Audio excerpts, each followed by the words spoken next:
Good afternoon, everyone. Grant Cohn, Coach Noah Johnston. Sorry we're late. We're reacting to the breaking news. I was putting up articles, trying to figure out what just happened because it seems, honestly, Coach, it seems so dumb what just happened. Now, I'm not insignificant, maybe somewhat insignificant. It's not a lot of money, but let me just catch people up.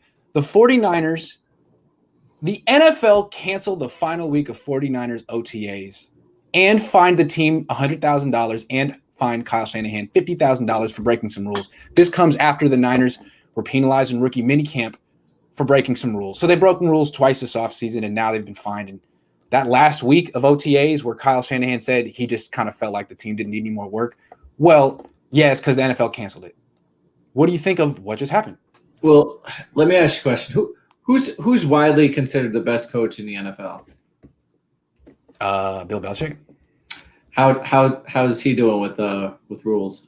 I haven't heard that he's broken any like these. Now, I mean, he had some big ones, the spy game. Right. Yeah. I mean, in his career, he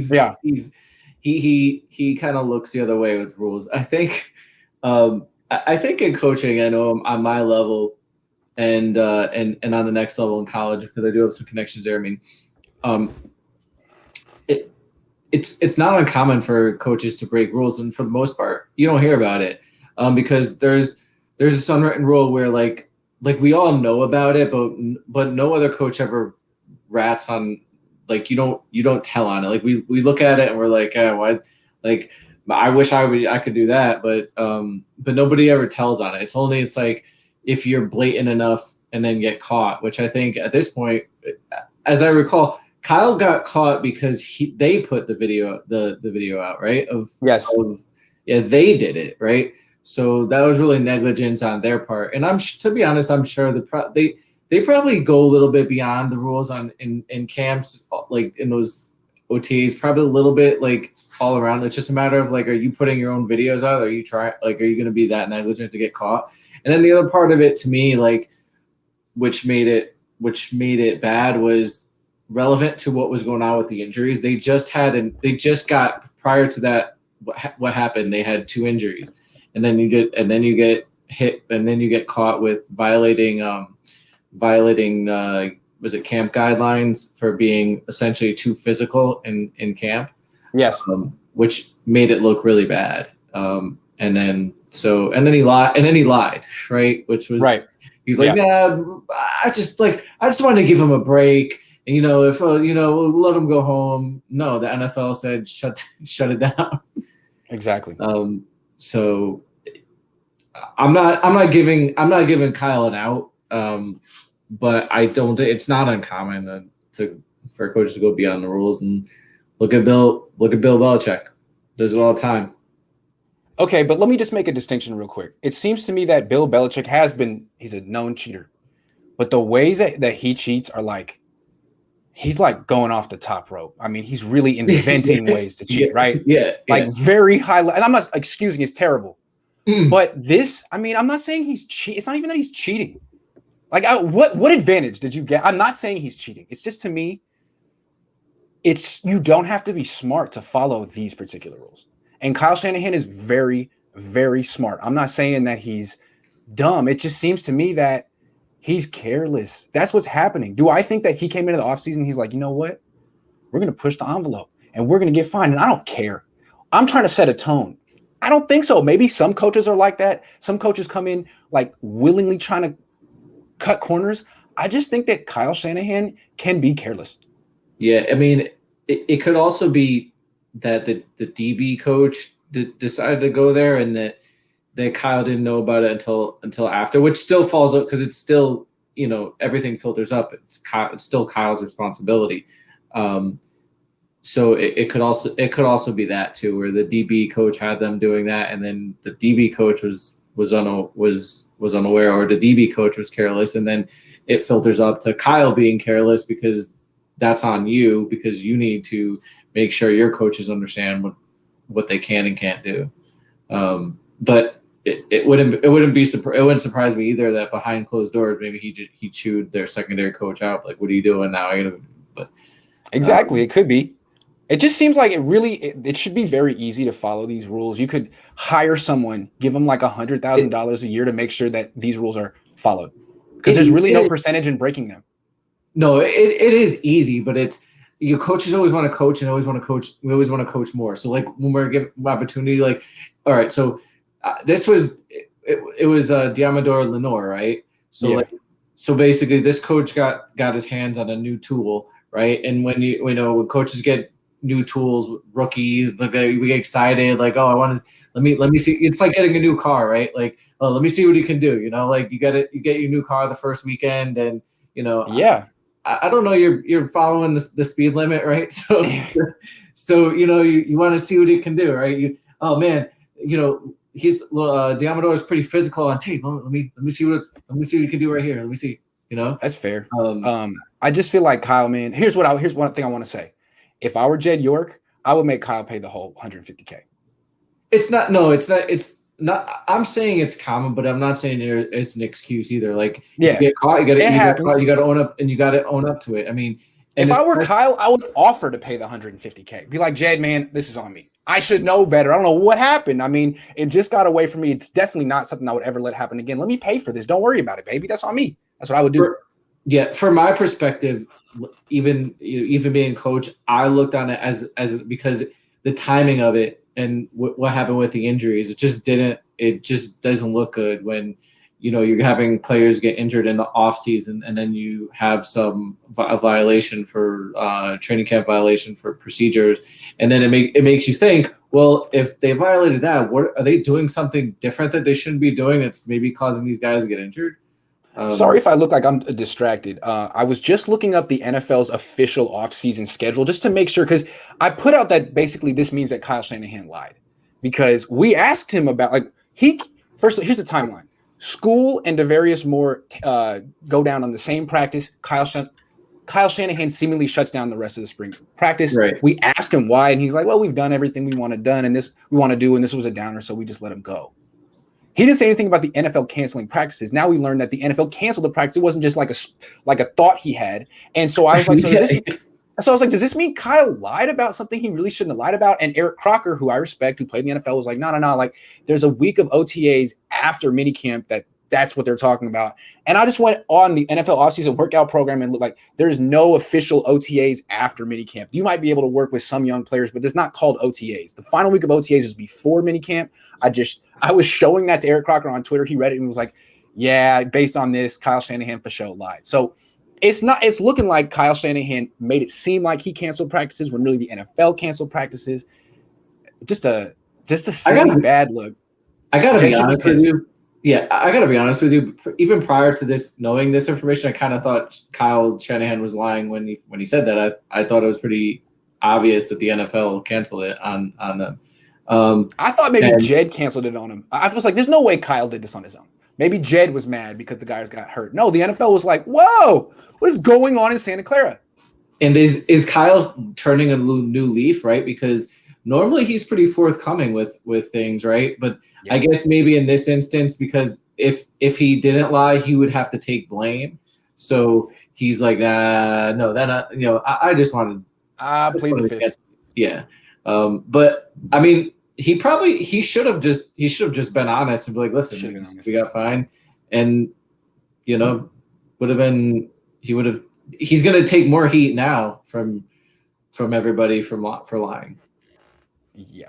It just seems like it's one thing to be careless and break a rule. He's not the only one. Mike McCarthy did it. Urban Meyer did it. It happens every year. So it's one thing to break a rule that really shouldn't be broken, but it's another thing to be like, I mean, they put out a good PR statement today saying they take player health and league rules seriously, but that's the PR director. What Kyle said was basically, nothing bad happened. I didn't do anything wrong. I was going to do this anyway. Basically, that's what he said. I was going to cancel anyway. It doesn't matter. It just worked out. Isn't that what kids like? That's fine. Like when you get thrown out of class, that's fine. I want to leave. I wanted to go home anyway. I didn't want to be here. I hate this class. Yeah. I meant to do that. I meant to do that. I love Kyle for doing that stuff. He's like the richest man in the world who posts stuff like that. Kyle Sullivan says, "Why does Kyle constantly lie to the press? He's horrible at it, and it makes him look like a poor, reckless leader." I think that's a good point, Kyle. You're not a good liar. We all see it coming. You pride yourself on your honesty. Stick to that. I told him earlier to lie about Jimmy Garoppolo and to lie about, at least your intentions for the team and say you think you're going to win the Super Bowl. That's when you lie, to be motivational, not like this to get out of something bad. Yeah.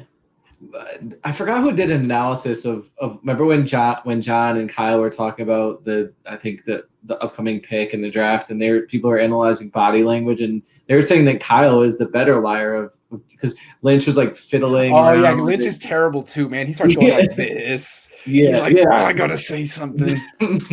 Yeah. And when he said last night that he thinks the Niners are better than they were in 2019, he started doing a little fidgeting too. But I still felt like you have to say that. Man, it's a polo hat. I like that. Okay, Double B Studio says broken rules are made to be broken. Sure, if you don't get caught, but I did. But Kyle does lie a lot. Hey man, look, Kyle, look what your fans are saying, man. I think it's not that I'm being hard on you. It's that your fans are starting to, read your playbook. You gotta have some new plays in there, man. You're getting a little predictable. They're tendencying you. You're getting tendencied. Can't believe he said he canceled practice on his own. I wonder what Salah's text to Kyle was. Like, what? How did you get this wrong? Like, okay, let's move on and stop criticizing Kyle Shanahan because he does certain things well, but we want to help him here. So Kyle is very much into explosive, sprint, intense workouts, but now it's an 18-week season with a 17-game schedule. It seems like he really needs to pace himself with this training, not just in the off season, but like maybe during the year too. And Coach had a very interesting thought, sort of incorporating some San Antonio Spurs, Greg Popovich principles into the NFL. It may not be just the 49ers. Coach, break it down for us. Okay, so I had this crazy thought, and I love crazy thoughts because that's how progress starts, right? Like doing something crazy and then, that seems crazy. And then, you come up with a new idea and it works, or it doesn't, but you got to try it to see if it does. But my idea, comes from watching the NBA and how it's a long, grueling season. And they give guys nights off, right? They give veteran guys like LeBron James doesn't play the full, I forgot what 82 game season. He takes nights off, and so the other stars do too. Kawhi Leonard. It's called load management. The whole idea is you don't need to play 82 games. It's a lot. You need to be good for those final 2 months. And so don't burn yourself out in the regular season. It makes sense. It's a very long regular season in the NBA. It was like 6 months, 7 months. Ridiculous. Right. And now the NFL, it's a long NFL season. There's an extra playoff spot open. And especially if you're looking down the road and you can't really position yourself to get the 1 seed. If I'm a coach, what's more important to me, getting home field advantage or having my guys rested? I think I might take giving my guys rested. And could you do something like you can schedule it like after your first bye week? Can you, on 1 week, okay, this is Jason Verrett's week off, and or maybe with two players, so they're not all on the same week, but you give Jason Verrett an extra week off. He doesn't play that week. He doesn't practice because that's what they do. Don't practice them. You want their bodies fresh. So he doesn't practice that week. Ambry Thomas, you get to start. We're playing. I don't know. We're playing the Bengals. Okay, so you'll go out there and you give them a week off, and it gives them now with this extra long season, you give his body, you give your team essentially an extra bye week, which I think the NFL should do and it needs to do, but you can do it as a coach. Yeah, I think what's going to happen is you're going to see that teams that have later bye weeks are going to have a big advantage the next few years because they won't have to go 20 weeks after their early bye week in a row playing to win a Super Bowl. That's hard. So I think that'll be pointed out that it's such a big advantage and it's out of everyone's control that they'll even it out with a second bye week. But until then, it seems like the Niners this year, a good week to do some load management is that Thursday night road game in Nashville. It's late in the season. It's pretty much a scheduled loss. It's a very far way to go against a good team on a short week. And as I said, it's late in the season, so they should know where they stand, whether they can do it or not. My question to you would be, is like the scenario where I brought up a little earlier, is if you're a coach and you're out of position to get that 1 seed and you're guaranteed a playoff spot, maybe you're only fighting for home field.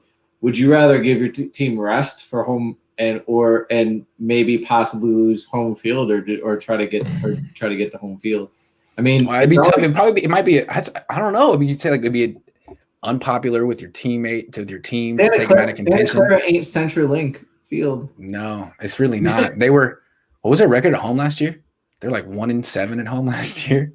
Yeah, I mean, I guess it's worth bringing it up to your leadership council. I mean, yeah, you choose. Do you guys want some time off, or do you guys want to fight for that? They'll probably choose to fight, though. That's the thing. Probably, and then the other part of it too is with load management that you might have guys that have incentive, like statistic built incentives in their contract. Like if Nick Bosa has to hit double-digit sacks and he hasn't hit it, like he's not going to want to load manage. That's true. Still, it's something that the league should think about, because if a team could pull it off right, it could be the reason they win a Super Bowl. But also, what you could do, because you can control that part of the contract, is I can go to Jed York and be like, listen, I want to give Nick Bosa this week off. Just give him his incentives in the contract. Like, I don't want him out there hunting or whatever. Just give it to him. Smart. Give him a week off. Yeah.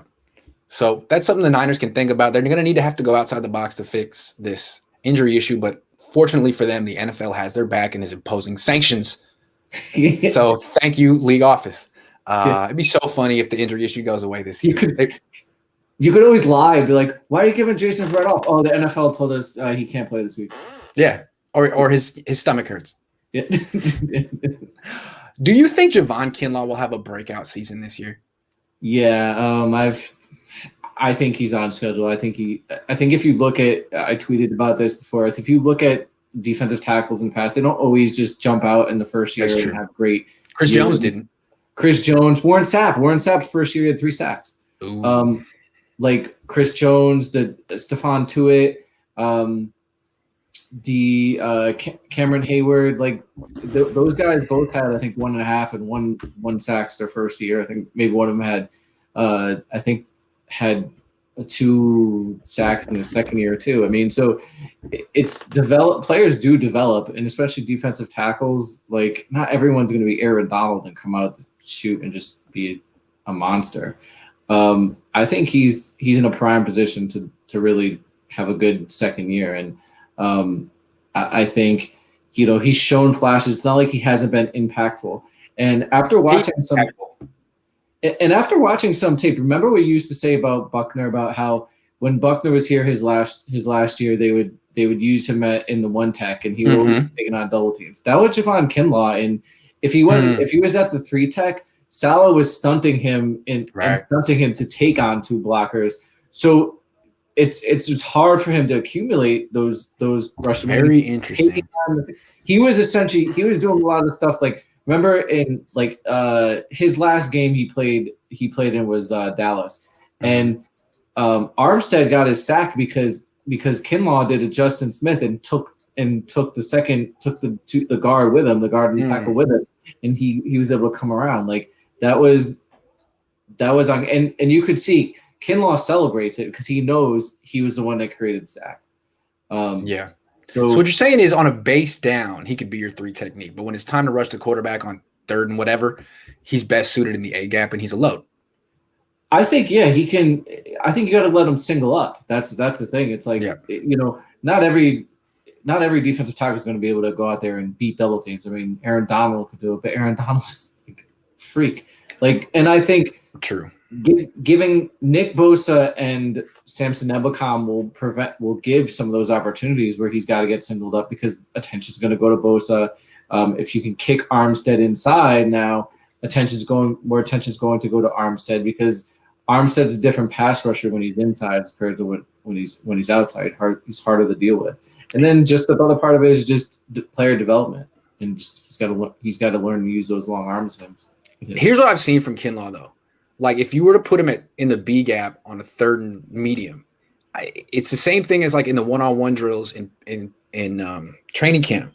He doesn't work an edge He's caught up in a bull rush, and a lot of times he can stalemate. Like, he's very powerful. He'll move the guy a little bit, but a lot of times he can get stalemated even in a one-on-one. So what I think is cool about playing him in the A gap is there are very few centers who can block him one-on-one. He's so big, and centers aren't. So just by putting him there, you threaten that center, and you kind of force the double team, which is what Saleh was doing with DeForest Buckner. And now you've got one-on-ones for other people, for your better pass rushers. I mean, if you can get the defense to double team Kinlaw, that's what you want, because he's not a natural pass rusher, but he's a freaking load. I mean, he's a very good player. I think that makes sense. I think what I'd like you to do is when you do get to training camp is look and see if he has a go-to pass, because that's essentially what you want to have as a go-to. You want to have a go-to pass rush, and then you want to have counters off of that. Right. And the key to pass rush is not, because most defensive line can actually execute or move. Yeah. It's being able to read the situation and then read what move accounts for what situation. Sure. Is he too far? Is the offensive line setting inside, outside? And then when you give him that initial move, whatever your go-to move is when he counters your move, like, are you able to read that in time to give him your counter and then win the matchup? And that's what Nick Bosa does. That's really what Buckner does. That's what true pass rushers can do. Does Armstead do that? No. Does Kinlaw do that? Not yet. But they're still good players.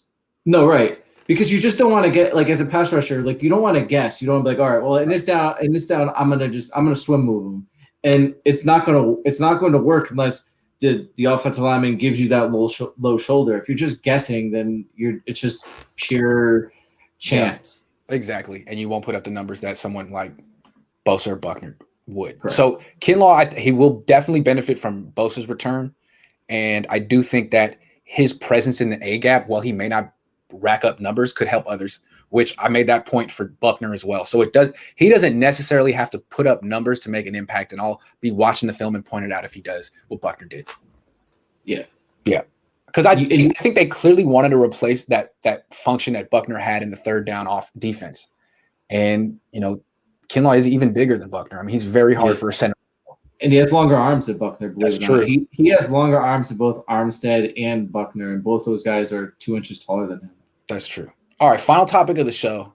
I brought up Garrison Hearst this week. My dad and I were talking about him. I tweeted about him yesterday, the most underrated 49ers running back of all time. I do think he is. I mean, you could argue that he should be in the 49ers Hall of Fame along with John Taylor and Patrick Willis. I mean, 7 years he was with the 49ers, missed 2 with injury, but came back and played very well for them. I mean, you could argue that at his peak, he was right there with Frank Gore. You have a Garrison Hearst story. Would you share it with us, please? Sure. I went to my mom was fortunate. I was fortunate enough to get some tickets to the Niners Patriots game. I don't remember what year this was, and maybe '99 or something. I was a little kid, and it was close. I was on the 50-yard line. It was only like two rows up, so we could see the players, and so there was a Pats fan right next to us, and the Pats fan was heckling the hell out of Garrison Hearst. It's like, he's saying all these things to him, and Garrison would respond to him like, "Oh, those Patriots, they're good over there," and he just kept going at it. And what Garrison did is the Pats fan had a little kid with him, and he went up and he traded his hat, his 49ers hat, with I think the kid had, I don't know if it was a Pats hat or just a generic hat. He traded hats with him and gave that little kid his hat. And after that, fan didn't say a thing. And I always think about that. It's like that's like the perfect situation of how to diffuse a volatile fan. It's like, okay, I'm not going to win you over. I've been kind. You're a jerk. So, okay, I won't win you over, but I'll go give your son a moment he won't forget, and you'll shut the hell up. I like that. Yeah. If you do that to a person's kid, what are they gonna say to you? Like, you're not gonna. That kid's gonna love the player more than he loves you right off the bat. My dad took me to meet Steve Young when I was 7 years old, and the way back, I was like, thought I was gonna thank him. I was like, hey, Dad, I wish Steve Young was my dad, and I did. I did. It wasn't quite good enough. Maybe that kid turned out to be a Niners fan, and I would think. Yeah, and was deprived of what, like the 12 Super Bowls that Tom Brady won like shortly after. That's amazing that he would react to the heckler, that he wouldn't curse him out. I mean, most professional athletes would ignore. The ones that wouldn't would probably yell back. And this guy goes up and makes him look bad in front of his son. It's like, here's how a true man acts right in front of your kid. Because the guys, I think it sounds to me like he was being a poor role model to his kid. No, yeah, I mean, if you know New England fans, if you've been in any Boston it's games or anything, yeah, it borders on. Fans, yeah, yeah, it's not good. Yeah. Not good. I'd be curious to see if you're Lowell, if you watch this, to see what his opinion on Garrison, if that falls in line with what he'd seen with Garrison's character. Well, I'll ask him. The story he told on the Cohn Zone was that when Dwight Clark, I think it was when Dwight Clark died, that Garrison Hearst went to the funeral, and he was touched, and he noticed it. So, why would Garrison Hearst be there? But he was. So it seems like a guy with high character. I don't know, just from, but in terms of the player, yeah, I think you could argue at his highest point he was better than Frank Gore. I mean, they both played in power systems. Steve Mariucci was a power run guy. Garrison Hearst at that time, like, single-handedly brought back the Niners run game. Prior to that, like, they could not run the football. Yeah, between Ricky Waters and him, they had no run game, and that was a big reason that the Packers won the Super Bowl. Yeah, and so they brought him in, and he was like an afterthought, right? Because they brought him over from I want to say, didn't he start out at the Bengals, or he started out with Arizona and then moved first? Yeah, he was on two teams. He was the third pick in the draft, but he was a disappointment. He bounced around. That was the Niners. The Niners were his third. Here, hold on, I got it. So his third pick in the draft by the Cardinals. Stayed with them for 3 years. Went to Cincinnati in '96. Came to the Niners in '97, which was that Seifert's last year. Anyway, started 13 games, ran for 1,000 yards. That was Mariucci's first year. So Mariucci got Garrison Hearst. That was a big deal. And an interesting dichotomy or juxtaposition with him and Frank Gore, right? Because they both had some serious knee injuries, and they both were able to get past those injuries. Good point. I mean, one of the impressive things about Frank Gore is like he had those two major knee surgeries in college, and he comes in the NFL and he's the most durable running back of all time. All time. Yeah. There's like, what? Yeah, wow. And he's still playing, right? There's memes about him now about the Frank Gore is a meme now. Yeah, he's been playing as long as like Joe the Jet Perry, and like Hugh McElhaney. He was playing back in 1955. Yeah, and I think Garrison ran with more power, but a little bigger. Yeah, a little bigger, but and I think Gore has great vision and great feet. Like, he made himself so small in the hole. He would just slip through these little cracks and be gone. Like, how did you do that? Yeah. How did you do that? It wasn't there. And another interesting similarity between the two, they both come from big time running back programs, right? The U was churning out running backs, and so was Georgia. Georgia still does. I mean, if you look at in the league, I know Gurley's fallen off, but I mean, you got Nick Chubb. What's the guy over in New England? And I forgot the kid's name. Sony Michel. Sony Michel. Georgia's got the guy. Oh yeah. No. I mean, yeah. DeAndre Swift. I think so. Yeah. Yep. I mean, Georgia puts out backs, so they certainly do. Anyway, Garrison Hearst. We remember you. You should be in the 49ers Hall of Fame too. Why would you not put all your good players in? It's like, what are you doing? How did it take John Taylor that long to get in the 49ers? I didn't even know there is a 49ers Hall of Fame. Is there a way that you can Google and find out who's in it? What? How did it take John Taylor this long? Like, what? Why wasn't Patrick Willis inducted like the year after? I mean, maybe they're like waiting. Maybe he might come back, and we just want to be sure that he doesn't come back. I don't know, like what's up with that. Is Bowman gonna get in? I mean, I would think so. although But if Bowman gets in, then Garrison Hearst should get in too, because neither one was on Yeah. the team more than 7 years. although I do like I've always said this about retiring jerseys though. Like I'm not a big fan of that just because like after so many time, like you're not gonna have any more jersey numbers. That's true. You can't go triple digits here. Yeah, like You can't go letters. Maybe you gotta go letters. A16, it'll turn into like bingo. exactly. Like I mean, like the Cowboys didn't retire Michael Irvin's number. It's like an honor. They give it to the best wide receiver every time. well, I mean, everyone always gives it to the quarterback, right? Like you always give it to the quarterback. So if you have a decent quarterback, I mean, there's a good chance that if Baker Mayfield plays his entire career in the Browns, which he probably won't, but probably will go regardless of what he does in the playoffs, he'll probably go in their Hall of Fame. It does seem like the Niners have retired Patrick Willis's number. No one wears 52. They gave 53 away though, real fast. They're like, hey, thanks, man. They gave 94 away quick too. They gave 97 away. I mean, you could argue that Justice Smith, well, Brian as soon as Young. I mean, I know he didn't retire, but as soon as Buckner left, they gave it to the guy that was still being drafted. Thanks for your service, DeForest. I don't think he's going to be in the Ring of Honor in Santa Clara. Nah. All right. No. Well, that's our show for today. I got to go prep for a very rigorous show with Benjamin Camperman. He's going to be grilling me. I don't even know. He sent me the topics. I'm going to be prepared. But thank you for watching. Thank you for participating, Coach. You got it. Wacky day. Kyle, all I got to say. Garrison, come on, Grant Show. Yeah, we're Garrison, the biggest fans. Yeah, come on, Grant Show. Yeah, Garrison. I'm going to reach out to Garrison. Thank you, Coach. Yeah, you got it. Bye.